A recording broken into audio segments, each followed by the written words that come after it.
বাড়ির একঘেয়ে পরিবেশে থাকতে থাকতে মাঝে মাঝেই মনে হয় যে বাইরে কোথাও থেকে ঘুরে আসলে মনে হয় ভালো লাগতো। তাই আজ আমরা অনেক দিন পর বাইরে কোথাও ঘুরতে যাওয়ার উদ্দেশ্যে বেরিয়ে পড়েছি। কোথায় যাচ্ছি তোমরা তো অনেক আগেই জেনে গেছো আমার ছবি ভিডিও পোস্ট দেখে।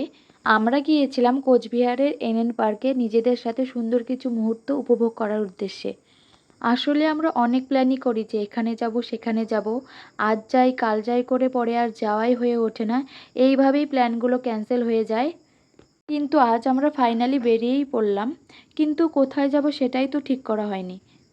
গাড়ি থেকে নেমে আমরা ডিসাইড করলাম যে আজকে আমরা এনএন পার্ক যাব।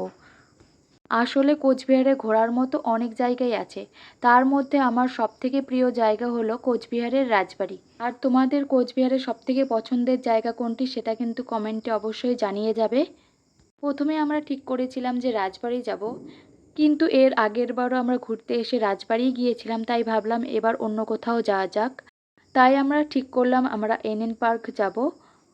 আর যাব কি, আমরা তো চলেই এলাম। আজ আমি আমার বৌদি এবং কাকিমণির সাথে এখানে ঘুরতে এসেছিলাম। এখানে এসে তো আমার ভীষণই ভালো লাগছিল, চারপাশের পরিবেশটা তো জাস্ট ওয়াও ছিল। আর আমাদের পাশ দিয়েই এই টয় ট্রেনটা চলে গেল। এনএন পার্কে অনেকবার এসেছি কিন্তু এই টয় ট্রেনে একবারও উঠিনি। আর এখানকার এই ফুলগুলো এনএন পার্কের সৌন্দর্য আরও অনেক গুণ বাড়িয়ে তুলেছে। অনেক ঘোরাঘুরি এবং ছবি তোলার পরে কিন্তু আমাদের অনেক খিদে পেয়ে গিয়েছিল, তাই দুপুরের লাঞ্চটা আমরা এখানেই করে নিয়েছিলাম।